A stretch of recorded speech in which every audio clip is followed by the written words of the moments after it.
Vamos para mais fechamento hoje, fechamento dos dias 2 até o dia 5, né?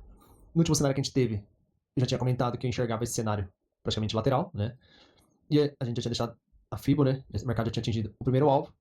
Na segunda-feira o mercado já abre praticamente ficando dentro desse cenário lateral, né? Então, após o mercado buscar a região de topo, né? Vou deixar anotado aqui, topo da lateralidade. Então a gente já tinha deixado anotado, né? Nessa região de topo, tal, né? E a gente vê que entra a força vendedora, né? Após a falha dos compradores. E o mercado puxa até essa região de fundo, que era a região de FIBO aqui, né? Então, na segunda-feira, o mercado fica dentro desse cenário aqui, né? Na terça-feira, a gente já vê que o mercado ainda assim continua andando de lado, né? Como a gente pode ver, daí, segunda fez esse cenário, né? Terça, aqui, entra a força compradora, busca a região de topo, não tem força, né? Nessa região de topo. Vendedores tentam puxar novamente para baixo, só que faz um fundo mais alto, né? Nesse movimento aqui das falhas dos vendedores, compradores puxam novamente aqui, ó, para a região de topo, né? E o mercado ainda termina dentro desse cenário, né? Então a gente pode ver que já era dia 3, né? E o mercado ainda estava trabalhando em lateralidade, né? Na terça-feira, segunda, terça, né? Então, aqui na quarta-feira a gente continua no mesmo cenário, só que o mercado ainda assim ele consegue romper, né? Acima, né? Deixa eu só colocar aqui. Então, ontem o mercado começa nesse cenário, né? Com força vendedora nessa região. Mas a gente vê que aqui, ó, todo esse cenário aqui tava com muita força compradora, né? Então o mercado rompe a região de topo, tenta, né? Continuar o movimento de alta. E aqui falha, né? E praticamente o dia de hoje, daí a gente já tem esse outro cenário, né? Então nos 60 minutos aqui eu vou colocar aqui para ficar mais prático, né? Pra gente observar. Vou tirar essa fibra por enquanto. Então a gente já sabe dessa região de topo, sabe desse fundo importante. Então no fechamento também eu já tinha colocado e explicado que se o mercado segurasse nessa região, né, de lateralidade aqui, ele poderia ficar trabalhando aqui ou vir mais para baixo, né?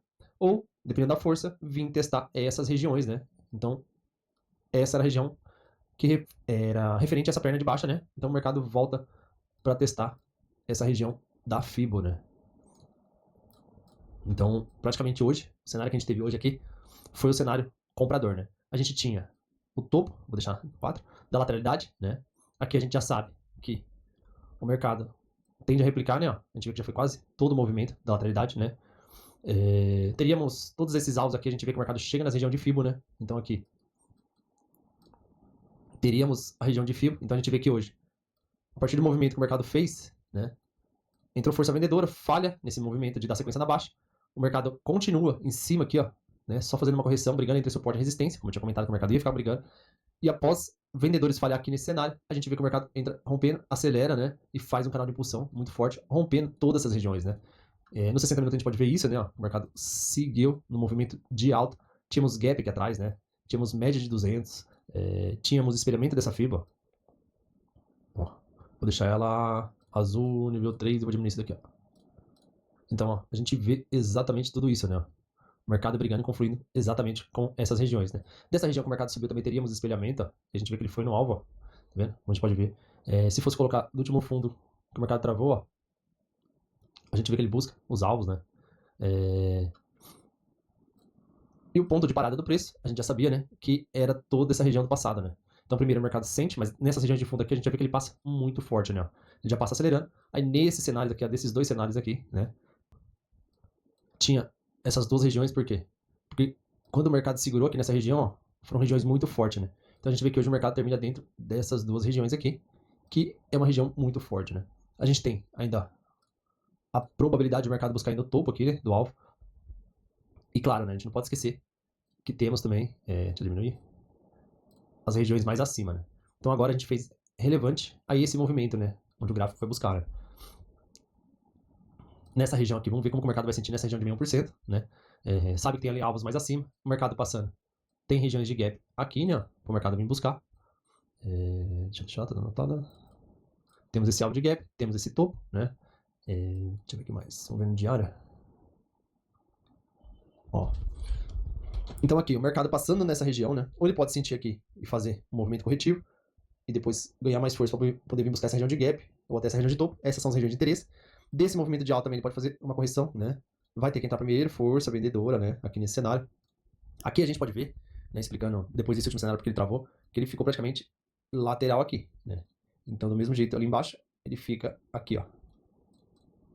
Mas como o movimento ainda tá de alta, a gente não fica pensando em venda, né? Acaba sendo bobeira, né? Você ficar pensando em venda. Claro que a gente sabe que se o mercado voltar, ele tem várias regiões também de gap para vir buscar, né? Então, um detalhe.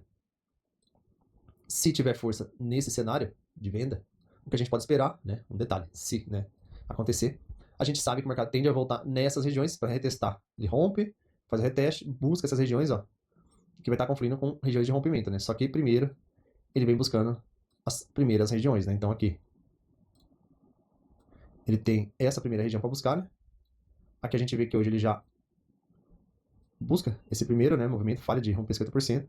Aí ele rompendo, a gente sabe que tem alvo de toda essa perna. Então, se o mercado falhar aqui, né, a gente tem o experimento dessa microlateralidade para vir buscar até essa região de 50%. E dependendo da força, o mercado pode corrigir referente a toda essa perna de alta, né, que vai confluir com essa região de rompimento, né. Temos sempre que olhar, né, sempre cenário comprador e vendedor, né. Analisando pelo diário, deixa eu tirar os todos, a gente sabe, né, colocando aqui, ó, que o mercado passando essas regiões, ó, ele tem área de gap para vir buscar, área de topo passando, tem todas essas regiões, né, para o mercado vir buscar. E aqui também, outro cenário que ele tem para vir buscar é de toda essa perna de baixa, né. Então a gente analisando aqui, ó, claro que ele pode vir buscando por etapas primeiramente, né. Então analisando todo esse cenário que ele fez de baixa, após essa falha de romper o fundo, né, claro que ele pode chegar aqui e voltar para retestar, mas aqui olhando todo esse cenário de baixa, o mercado pode vir nessa região aqui, né, para vir buscar. Então, esses são os cenários, né, que a gente tem. Aqui o candle ainda é comprador, né?